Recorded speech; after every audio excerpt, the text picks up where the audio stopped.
Anggota IKADIN dan peserta Rakernas IKADIN yang saya cintai. Sungguh kalau sudah bicara mengenai IKADIN, saya ini dipanggil tadi sebagai Wamenko, tapi saya lebih senang sebenarnya diminta bicara sebagai ketua penasehat IKADIN ini, gitu ya, supaya lebih bebas ya. Jadi kalau sudah bicara IKADIN, memang nafas kita ini sudah nggak bisa dipotong-potong karena kita selalu setia kepada IKADIN ini. Itu sebabnya tadi rapat pun langsung saya tinggal, takut saya teman-teman keburu pulang, saya nggak ketemu gitu. Sementara saya pengen ketemu gitu. Kemarin sudah ada saya kejar juga kemarin ya waktu di acara yang kita lari pagi ya di GBK ya. Tapi ada sebagian yang sudah keburu pulang. Saya hanya ingin memberikan salam saja dan penguatan kepada teman-teman IKADIN, karena saya melihat bahwa teman-teman IKADIN ini banyak dari daerah. Tetapi IKADIN itu adalah satu-satunya sekarang ini yang konsisten sebagai pendiri daripada Peradi, yang tetap konsisten mendukung Peradi itu sendiri. IKADIN satu-satunya. Dan memang dulu waktu saya menjadi ketua umum IKADIN 2,5 periode ya, 2,5 periode gitu, sebelum Pak Sutrisno, itu ada di Pontianak. Di Pontianak, yaitu pada tahun 2001 kalau saya tidak. Kita ada Munaslup IKADIN, karena pada waktu itu belum ada Peradi. Peradi itu berdiri setelah Undang-Undang Advokat tahun 2003. Undang-undangnya 2003. Jadi 2002 kalau saya tidak salah ya, 2002 ada 2001, setelah ada setelah 2003 ada Undang-Undang Advokat tahun 2003, di mana diamanatkan harus berdiri organisasi advokat itu, yang pada waktu itu belum diketahui apakah namanya. Jadi akhirnya saya sebagai ketua umum IKADIN menyatakan bahwa harus kita laksanakan undang-undang advokat ini. Dan akhirnya kita melakukan munaslup di Pontianak, dan diputuskanlah di sana bahwa IKADIN setuju untuk mendirikan organisasi advokat itu, yang kemudian diberi nama Peradi. Singkatnya ya, saya singkat-singkat aja. Namanya adalah Peradi. Pada waktu itu, dalam pembicaraan di Munaslup itu, banyak perdebatan karena sebagian anggota Peradi, anggota IKADIN, menginginkan namanya itu tetap IKADIN. Karena dia sebagai anggota, sebagai organisasi terbesar dan ketua di Indonesia ini, jadi para anggota Munaslup itu mengatakan harus IKADIN namanya, kalaupun undang-undang advokat itu dijalankan. Tetapi setelah perdebatan kita bilang nggak mungkin, kalau seandainya nggak tercapai bagaimana. Pendek cerita, akhirnya dikasihlah mandat kepada DPP IKADIN, dalam hal itu saya ketua umumnya, untuk membentuk organisasi itu dengan catatan perjuangkan dulu namanya adalah IKADIN. Kalau kemudian tidak bisa namanya IKADIN, namanya Peradin. Kalau nggak bisa Peradin, ya terserahlah mana yang terbaik, kira-kira gitu. Nah, salah satu amanat ini dimanapun selalu saya sampaikan, supaya teman-teman yang hadir dari jauh-jauh di sini jangan pulang dengan sia-sia, tapi membawa oleh-oleh yang sangat penting tentang semangat daripada IKADIN. Jadi waktu itu dikasih mandat pada saya, Pak Oto, katanya sebagai ketua umum, jalankan undang-undang advokat. Kemudian namanya kalau boleh IKADIN, kalau tidak bisa Peradin, Kalau nggak bisa, terserah kasih mandat kepada ketua umum. Ketiga, yang menjadi ketua umum daripada Peradi itu harus IKADIN. Dalam hal ini, Pak Oto sebagai ketua umum, representasi daripada ketua umum dari IKADIN, maka Anda harus berjuang menjadi ketua umum dari Peradi itu sendiri.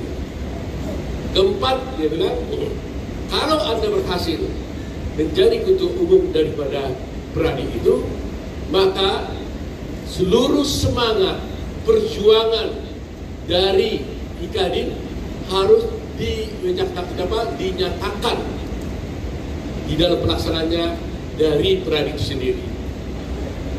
Itu sebabnya setelah saya terpilih menjadi ketua umum, maka semua semangat-semangat yang ada, ciri khas patriotisme, dan ciri khasnya itu adalah IKADIN sebagai organisasi perjuangan, itu saya bawa ke Peradi dan saya jalankan di Peradi, sehingga Peradi diwarnai oleh semangat perjuangan daripada IKADIN itu sendiri.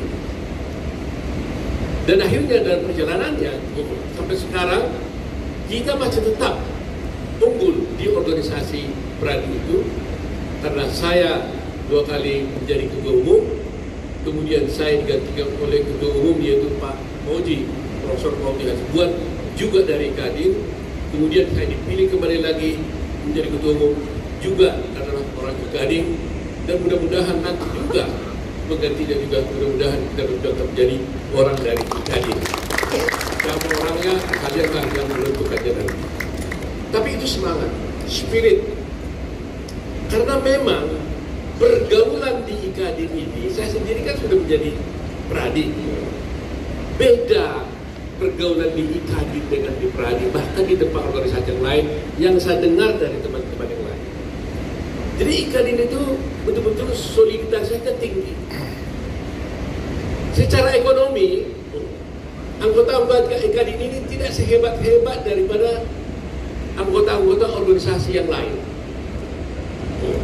Di organisasi yang lain, mungkin secara ekonominya karena mereka mikirnya bisnis dan sebagainya, mungkin lebih unggul.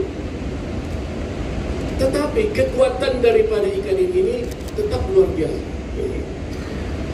Kalau umpamanya dalam satu kegiatan, di sana umpamanya perlu satu kegiatan itu membutuhkan uang Rp10, mereka cari orang, 3 orang, kumpul, selesai itu Rp10. 1 miliar, 3 orang, selesai. 3 orang. Tapi hanya 3 orang.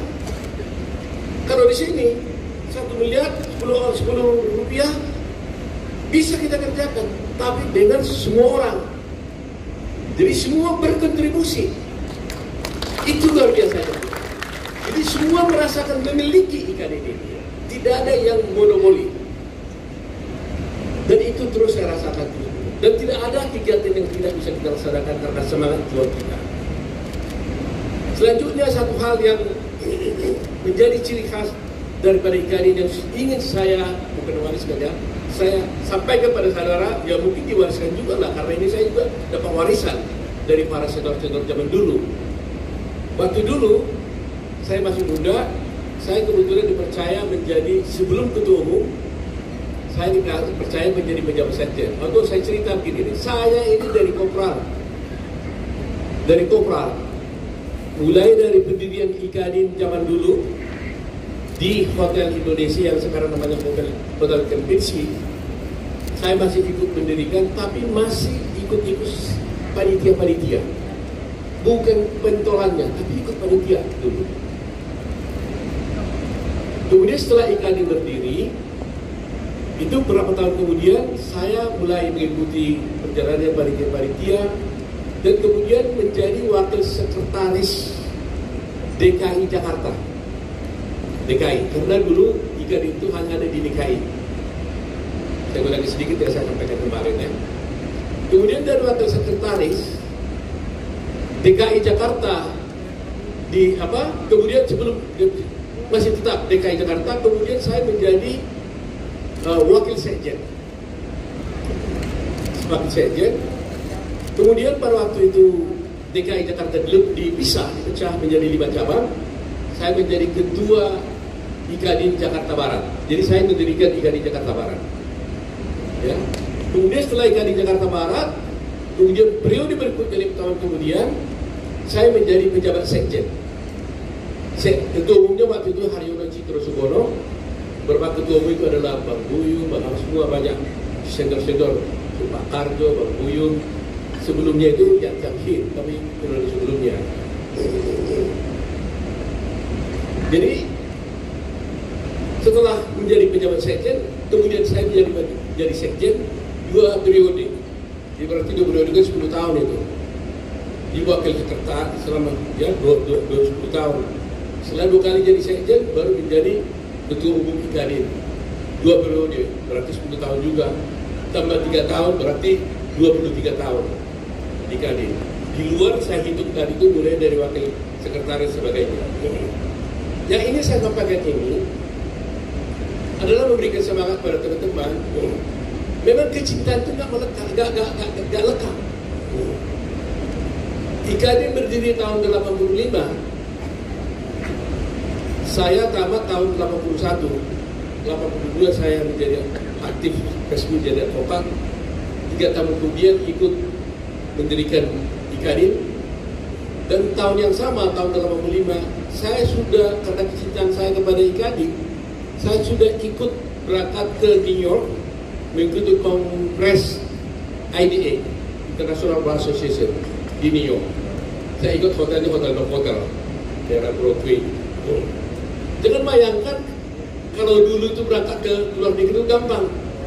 Sekarang kalian mungkin gampang ke Singapura. Saya waktu itu pertama kali perjalanan ke luar negeri yaitu ya, sebelum kawin ya udah pernah Singapura, sebelumnya udah pernah sekali. Setelah itu baru jadi susah berangkat ke dalam. Maksud saya yang saya ceritakan adalah bahwa betapa sulitnya sebenarnya hidup pada waktu itu karena saya masih kerja di kantor orang, makan gaji, tapi bisa kumpulin uang berupaya untuk mengikuti suatu kegiatan organisasi yang namanya IKADIN. Sehingga waktu itu saya nggak pernah tanya apa yang mau saya dapat dari IKADIN, nggak pernah nanya. Saya jalanin aja terus, dan saya jalanin sampai sekarang. Nah, sehingga kalau saya tanya, lantas apa gunanya? Ya saya nggak tahu, tapi saya jadi begini. Jadi nggak tahu. Jadi saya sampaikan kepada kalian juga, jangan pernah berpikir apa mau dapat dari IKADIN. Sekali you tanya itu, you nggak dapat apa-apa. Sekali bertanya aku pengen sesuatu dari IKADIN, you nggak dapat apa-apa. Tapi kalau sekali kamu mengatakan saya tetap mau berjuang untuk IKADIN bersama-sama teman-teman saya, menunjukkan apa yang berjuang IKADIN, saya tidak percaya suatu saat Anda akan mendapatkan apa-apa walaupun saya nggak tahu apa. Ini yang ingin saya sampaikan. Jadi jangan pikir ya Pak Otto sekarang punya uang, gampang dong berorganisasi. No, nehi. Ngontrak saya dulu waktu kejadian dulu itu. Benar-benar. Ini kisah nyata, ngontrak. Makanya saya bilang, kalau uang itu yang saya gunakan ke Amerika itu dulu, pada sebagainya waktu itu, waktu conference ID itu, saya gunakan mungkin untuk beli rumah kecil sederhana, bisa. Apalagi pas berangkat itu kami landing di Singapura langsung devaluasi. Jadi mungkin saya beli uang sekarang, padahal saya ngontrak. Saya kasih makan gaji di kantornya Bang Buyung Nasution. Jadi artinya nekat sebenarnya, nekat. Makanya ini saya ulangi dulu kalau cerita waktu itu saya di Bandung di Jogja ya. Kira-kira 5 tahun yang lalu saya cerita, ya mungkin ada yang dengar. Saya ceritakan begini di forum seperti ini, pulang-pulang saya pulang ke rumah. Malam-malam akhirnya saya bilang sama istri saya, Mam, kemarin saya cerita loh di Jogja, saya bilang, ada apa? Ya saya ceritakanlah dulu, soalnya kamu hebat sekali. Kenapa? Ya dulu saya pergi ke Amerika, kamu nggak marahin, nggak larang, dan bawa uang saya dibolehin. Padahal anak saya waktu itu anak pertama umurnya baru 6 bulan, masih orok. Jadi mereka bilang hebat katanya. Jadi karena kamu nggak marah. Terus dia bilang, apa katamu? Saya nggak marah. Ya marahlah saya pada waktu itu katanya. Cuma nggak ada gunanya saya marah, dia bilang. Marah pun saya, kamu tidak pergi. Aku juga udah tahu kau sama kamu, mulai dari organisasi, mulai dari mahasiswa, ya kan, sedang mahasiswa, OSIS dan sebagainya. Nah ini yang saya sampaikan kepada teman-teman. Jadi mudah-mudahan berguna yang saya sampaikan ini, karena saya ingin sampaikan, ya.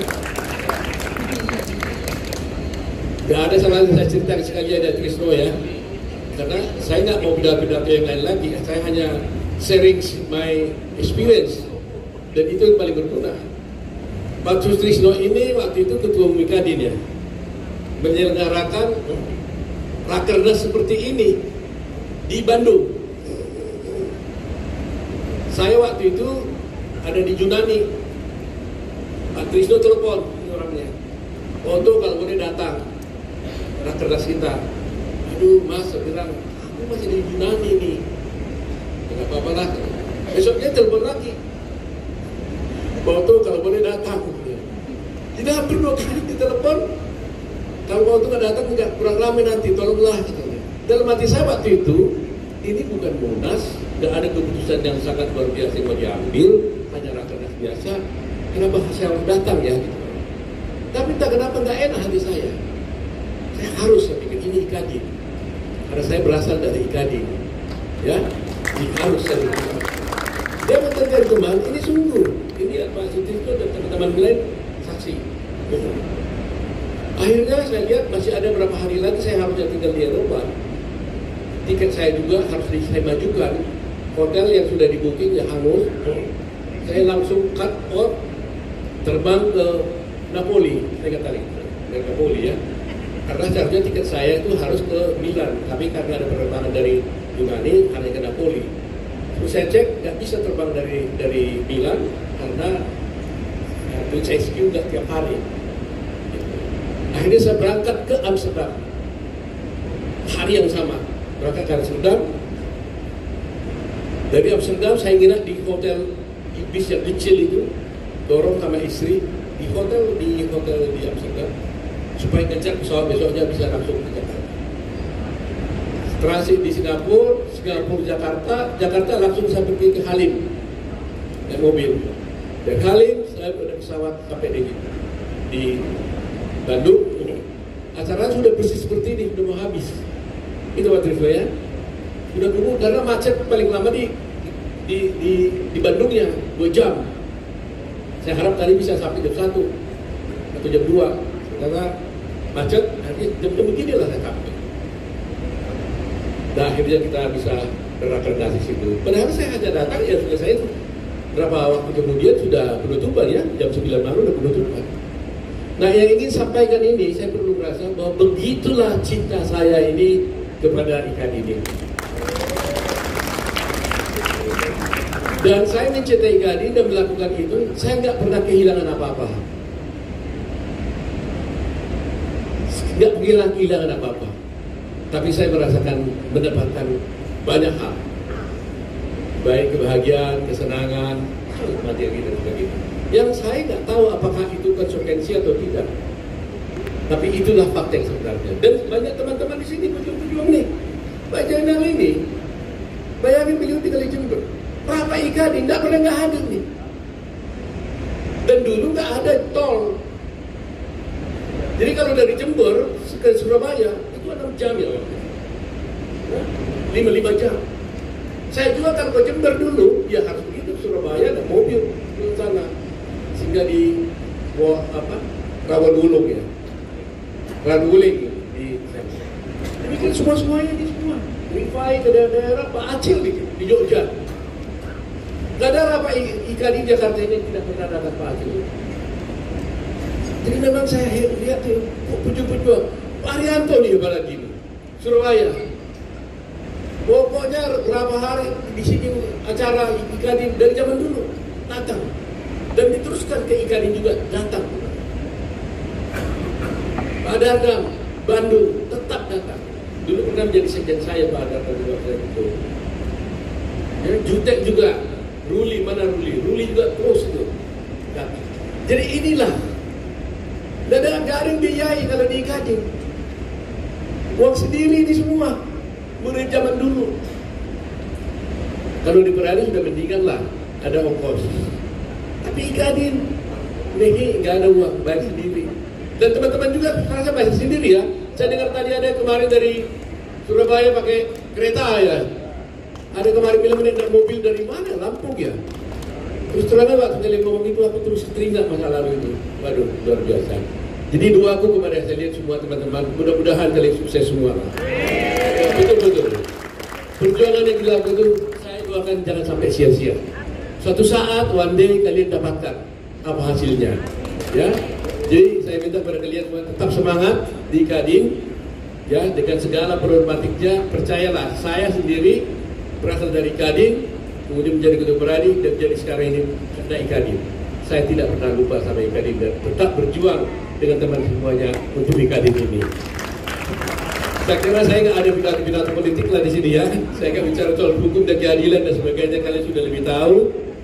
Hanya saya ingin menggugah hati kalian bahwa tetap berjuang untuk Kadin. Ya, sampai jumpa teman-teman. Terima kasih Pak Ketum, Pak Dadang yang tetap masih menjaga Kadin ini. Terus jaga, tolong jangan lengah, perjuangkan terus. Saya tahu betapa beratnya membangun Kadin dengan adanya Peradi. Karena di Peradi semuanya serba bisa. Sama sebenarnya waktu dulu saya membangun Peradi, nol juga uangnya. 1 rupiah pun nggak ada uang untuk membangun Peradi dulu. Uang pribadi juga, saya pergi ke Amerika, ke Praha, kemana-mana untuk menjadikan Peradi menjadi single bar itu pakai uang sendiri. Nah sekarang Peradi udah, jadi memang berat. Ketua Peradi dibiayai oleh Peradi, bukan Kadin kok biaya sendiri. Berat Pak Ketum, tapi saya salut Anda masih mau jadi ketum karena saya tahu berat perjuanganmu. Mudah-mudahan sukses ya. Dan terima kasih juga kepada teman-teman semua yang ada di sini yang luar biasa menurut saya. Ya, bayangin nih acara rakernas lengkap semua di sini nih. Gak ada yang kurang nih, siapa di sini senior. Gak ada yang hilang nih, satu senior semua lengkap di sini, lengkap semuanya. Jadi saya betul-betul sangat terharu dan bangga, ya. Dan saya bersyukur pada Tuhan karena saya masih sempat bisa datang pada hari di sini. Walaupun dengan juga buru-buru, tapi Tuhan kasih kesempatan dan terima kasih atas waktu yang diberikan kepada saya. Salam Kadin! Kadin! Kadin! Penutup. Tadi kan sebagai ketua penasehat, semoga Menko jangan lupa memperjuangkan hukum sebagaimana dipesankan oleh Pak Prabowo. Harus dong, ya. Pak Prabowo sekarang itu udahlah dengan segala daya beliau itu sudah berjuang untuk memberantas korupsi, menegakkan keadilan, ya. Polri juga dibentuk tim reformasi Polri, luar biasa Pak Prabowo sekarang ini. Bagaimana dia bisa menegakkan hukum itu. Jadi kita dimanapun harus berupaya berjuang bersama-sama dengan Pak Presiden supaya apa yang disita Pak Presiden itu bisa berhasil. Ya, ada di mana ada kurang lebih kita atasi. Kita sebagai pejuang-pejuang hukum, ya harus berjuang. Yang penting kita lihat Pak Prabowo niatnya adalah betul-betul luar biasa dari hati yang paling dalam ingin membuat kebaikan bagi rakyat Indonesia. Oleh karena kita dukung bersama-sama, gitu ya. Baik, terima kasih. Salam. Sekali lagi, Kadin. Terima kasih.